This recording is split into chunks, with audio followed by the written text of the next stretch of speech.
마태복음 7장 24절에서 29절까지 말씀입니다. 교독합니다. 그러므로 누구든지 나의 이 말을 듣고 행하는 자는 그 집을 반석 위에 지은 지혜로운 사람 같으리니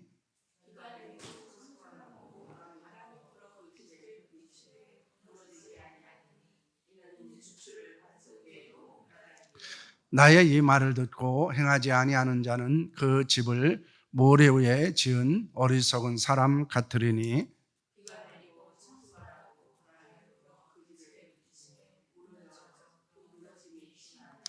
예수께서 이 말씀을 마치심에 무리들이 그의 가르침에 놀라니 이는 그 가르치는 것이 권위 있는 자와 같고 그들의 서기관들과 같지 아니함일러라. 아멘. 이제 우리는 계속해서 예수를 깊이 묵상하라, 생각하라 라고 하는 제목으로 말씀의 은혜들을 함께 나누고 있습니다. 복음서는 예수님의 생애와 사역과 교훈으로 기록되어져 있습니다. 특별히 예수님의 교훈은 구원을 받은 자로서 어떻게 살아야 하는지에 대해서 말씀을 하고 있습니다. 예수님의 교훈은 마태복음 5장에서 7장, 즉 산상수훈에서 많이 발견을 할 수 있습니다. 그래서 마태복음 5장에서 7장까지를 산상수훈, 때로는 천국 백성의 윤리라고 부르기도 합니다.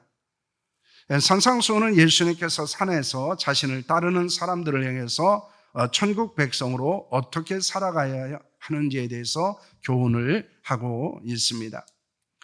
그래서 우리는 오늘 이제 예수님의 말씀, 특히 교훈을 통해서 우리가 어떻게 그 교훈에 반응하는 삶을 살아야 되는지, 그리고 그 교훈에 합당한 삶이 어떤 것인지에 대해서 함께 말씀을 나누려고 합니다. 우리가 예수님의 교훈에 순종하는 것에 대해서 살펴봐야 되는 이유가 있습니다. 그것은 우리의 신앙이 왜 성장하지 않는가, 그리고 우리의 생활이 왜 변화되지 않는가라고 하는 것에 대한 점검이 필요하기 때문입니다. 우리는 신앙생활하면서 수많은 하나님의 말씀을 듣습니다. 하지만 우리의 신앙은 성장하지 않을 뿐만 아니라 때로는 변화되지 않는 것들을 보게 됩니다. 그것은 모두 다 하나님의 말씀을 듣지만은 순종하지 않기 때문입니다. 듣고 깨닫기도 하지만은 그 말씀대로 살아가지 않기 때문이라고 하는 것입니다. 예수님이 그것을 알고 계시기 때문에 산상수훈의 마지막 부분에서 이 교훈에 대한 순종, 말씀에 대한 순종에 대해서 우리에게 교훈을 하고 있습니다. 그렇다면 예수님의 교훈은 어떠한 것이었습니까? 마태복음 7장 28절, 29절 말씀입니다. 함께합니다. 예수께서 이 말씀을 마치심에 무리들이 그의 가르침에 놀라니 이는 그 가르치신 것이 권세 있는 자와 같고 그들의 속임가들과 같이 아니함일러라 라고는 말씀을 하고 있습니다. 예수님은 천국 백성으로 어떻게 살아가야 하는지에 대해서 교훈을 하셨습니다. 가르치셨습니다. 바로 그 가르침이 예수님의 교훈이라고 하는 것입니다. 그 말씀의 교훈에 대해서 사람들은 놀라게 됩니다. 왜냐하면 예수님의 그 교훈은 권 있는 자 같고 서기관들 자 같지 않았기 때문이었습니다. 그 당시 서기관들은 율법학자들입니다. 하지만 그들은 사람의 계명으로 교훈했기 때문에 하나님을 헛되이 경배하는 것이었습니다. 반면에 예수님은 하나님의 계명으로 교훈을 가르치셨기에 하나님을 온전히 경외할 수 있는 자가 되었습니다. 하지만 모든 사람들이 예수님의 권위 있는 교훈에 귀를 기울인 것은 아니었습니다. 그리고 순종한 것도 아니었습니다. 때로는 귀를 막고 듣지 않는 사람들도 있었습니다. 듣기는 들어도 깨닫지 못하는 사람들도 있었습니다. 듣고 깨달았지만은 그 교훈에 순종하지 않는 사람들도 있었다는 것입니다. 예수님의 교훈에 어떻게 반응하느냐라고 하는 것이 영적인 상태일 수 있다는 것입니다. 그러므로 우리는 예수님의 교훈을 듣고 깨닫고 순종하는 자들이 되어야 합니다. 그러면 하나님의 말씀의 능력과 역사를 경험하게 됩니다. 뿐만 아니라 우리는 우리의 신앙이 성장할 뿐만 아니라 놀라운 하나님의 역사 가운데서 변화를 경험하는 자로 살아갈 수 있다는 것입니다. 그러므로 오늘 우리는 예수님의 교훈에 대해서 우리가 얼마나 많이 귀를 기울이고 있는가, 그리고 그 말씀을 깨닫고 우리가 어떻게 반응하고 있는가에 대해서 함께 말씀을 나누려고 합니다. 그렇다면 예수님은 무엇을 교훈하셨습니까? 첫째는 좋은 나무가 될 것을 교훈하십니다. 17절과 18절 말씀입니다. 함께 합니다. 이와 같이 좋은 나무마다 아름다운 열매를 맺고 못된 나무가 나쁜 열매를 맺나니 좋은 나무가 나쁜 열매를 맺을 수 없고 못된 나무가 아름다운 열매를 맺을 수 없느니라 라고는 말씀을 하고 있습니다. 그 당시 나쁜 나무가 되어 나쁜 열매를 맺는 사람들이 있었습니다. 그들은 누구였습니까? 거짓 선지자들로 영혼을 노력하는 이리와 같다고 예수님은 말씀하고 있습니다. 그러므로 예수님은 천국 백성들에게 좋은 나무가 되어 좋은 열매를 맺을 것을 교훈하고 있습니다. 좋은 열매를 맺기 위해서는 어떻게 되어야 합니까? 먼저 좋은 나무가 되어야 한다는 것입니다. 가시나무에서 포도가 열리지 않고 엉겅퀴에서 무화과를 딸 수 없기 때문입니다. 좋은 나무는 아름다운 열매를 맺지만은 나쁜 나무는 나쁜 열매를 맺을 수밖에 없는 것입니다. 그런데 문제는 좋은 나무인지 나쁜 나무인지를 분간하기가 매우 어렵다는 것입니다. 하지만 그 열매를 보면 그 나무가 어떤 나무인지를 알 수 있다고 말씀하고 있습니다. 왜냐하면 좋은 나무가 나쁜 열매를 맺을 수 없으며 나쁜 나무가 좋은 열매를 맺을 수 없기 때문입니다. 좋은 나무가 되어 좋은 열매를 맺는다고 하는 것은 어떤 의미를 우리에게 주고 있습니까? 마태복음 7장 21절의 말씀입니다. 함께합니다. 나더러 주여 주여 하는 자마다 다 천국에 들어갈 것이 아니요 다만 하늘에 계신 내 아버지의 뜻대로 행하는 자라야 들어가리라 라고는 말씀을 하고 있습니다. 입술로는 주여 주여 하지만은 하늘에 계신 아버지의 뜻대로 행하지 않는 것은 좋은 열매를 맺는 나무가 아니라는 것입니다.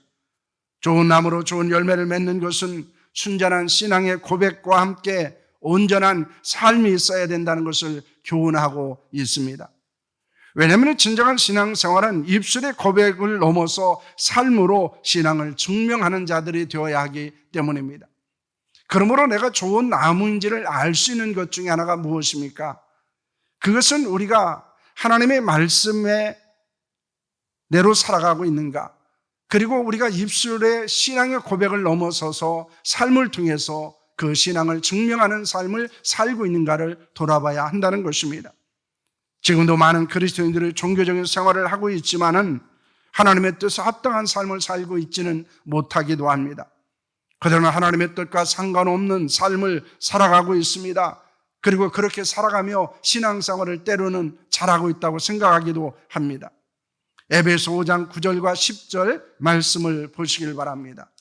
함께합니다. 빛의 열매는 모든 착함과 의로움과 진실함에 있느니라.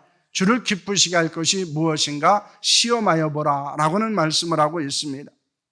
우리는 빛의 자녀로 빛의 열매를 맺어야 합니다. 빛의 열매는 착함과 의로움과 진실함이라고 말씀하고 있습니다. 과연 그 열매를 맺고 있는가? 그래서 하나님을 기쁘시게 하는지를 우리는 점검할 수 있어야 한다는 것입니다. 여러분은 어떤 나무입니까? 그리고 어떤 열매를 맺고 있습니까? 하나님이 인정하시는 좋은 나무가 될 수 있기를 축원합니다. 하나님이 기뻐하시는 좋은 열매를 맺을 수 있기를 소망합니다. 그러기 위해서는 아버지 하나님의 뜻대로 행해야 한다는 것입니다. 좋은 나무가 되어 좋은 열매를 맺음으로 아버지 하나님의 뜻을 이루고 하나님 아버지의 마음을 만족시키고 기쁘게 하는 자로 살아갈 수 있기를 축원합니다. 둘째로 지혜로운 자가 될 것을 교훈하고 있습니다. 24절과 25절 말씀입니다. 함께합니다. 그러므로 누구든지 나의 이 말을 듣고 행하는 자는 그 집을 반석에 지은 지혜로운 사람 같으리니 비가 내리고 창수가 나고 바람이 불어 그 집에 부딪히지 무너지지 아니하나니 이는 주초를 반석 위에 놓은 까닭이요 라고는 말씀을 하고 있습니다. 예수님은 자신을 따르는 사람들에게 천국 백성으로 온전하고 합당한 생활에 대해서 교훈을 하십니다. 그 모든 교훈을 마치시면서 지혜로운 사람이 되고 어리석은 사람이 되지 않을 것을 교훈하십니다. 어떤 사람이 지혜로운 사람입니까? 24절과 25절 말씀을 우리에게 말씀합니다. 예수님은 산상수훈을 통해 천국 백성은 어떤 사람인지, 천국 백성으로 어떻게 살아가는지에 대해서 교훈하십니다. 그리고 누구든지 예수님의 교훈을 듣고 행하는 사람은 집을 반석 위에 지은 지혜로운 사람이라고 말씀하고 있습니다. 반면에 교훈을 듣고 행하지 않는 사람은 집을 모래 위에 짓는 어리석은 사람이라고 말씀하고 있습니다. 왜냐하면 반석 위에 집을 지으면 비가 내리고 홍수가 나고 바람이 불어서 그 집에 들이치지만은 무너지지 않기 때문입니다. 그러나 모래 위에 집을 지으면 비와 홍수와 바람이 쉽게 무너지기 때문입니다. 우리의 신앙생활은 항상 고요하고 평안한 상황과 환경 가운데서 이루어지는 것이 아닙니다. 때로는 장대같이 쏟아지는 비와 거침없이 밀려오는 홍수와 모든 것을 날려버리는 바람과 같은 고난과 역경이 우리에게 주어질 수도 있다는 것입니다. 그때 흔들리거나 무너지지 않는 것은 하나님의 말씀에 기초를 세운 지혜로운 사람입니다. 어떤 사람은 신앙생활하다가 자주 넘어지기도 하고 흔들리기도 하고 무너지는 모습들을 보고 있습니다. 여러분, 그 이유는 무엇입니까? 하나님의 말씀을 듣지 않기 때문이 아닙니다. 예수님의 말씀의 교훈에 귀를 기울이지 않기 때문이 아닙니다. 우리의 신앙과 생활의 기초와 중심을 예수님의 가르치신 교훈에 두지 않기 때문입니다. 그 위에 우리의 신앙을 생활에 집을 짓지 않기 때문이라는 것입니다. 그럴 때 우리는 많은 고난과 역경 가운데서 때로는 우리가 신앙생활하기 어려운 상황과 환경 가운데서 무너지고 쓰러질 수 있음을 우리에게 교훈하고 있는 것입니다. 그러므로 지혜로운 하나님의 사람이 될 수 있기를 축원합니다. 하나님의 말씀 위에 우리의 신앙을 생활을 둘 수 있기를 소망합니다. 그럴 때 어떤 상황과 어떤 환경 가운데서도 무너지지 않습니다. 흔들리지 않습니다. 그리고 하나님이 원하시는 거룩한 신앙의 삶을 살아갈 수 있는 줄로 믿습니다. 이제 우리는 이렇게 지혜로운 사람이 되어졌을 때 예수님의 교훈을 듣고 행하게 되고 무너지지 않은 신앙생활을 할 수 있다는 사실을 고백하고 있습니다. 그러기위해서 우리는 좋은 나무가 되어야 한다는 것입니다. 그래서 좋은 열매를 맺는 자들이 되어야 합니다. 지혜로운 사람이 되어야 합니다.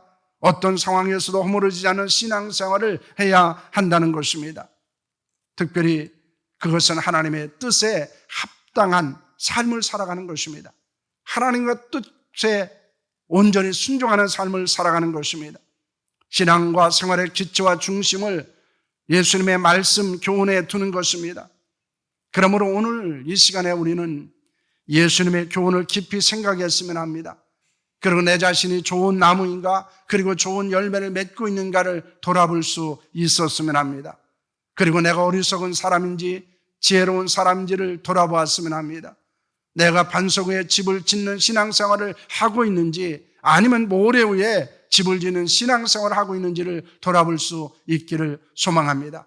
그래서 온전히 예수 그리스도의 말씀에 우리의 신앙과의 중심과 기초를 둠으로 말미암아 우리가 무너지지 않은 신앙생활을 하고 그리고 그것을 통해서 더욱더 복음에 합당한 삶, 말씀에 합당한 삶을 살아가는 은혜가 우리 가운데 일어날 수 있기를 축원합니다.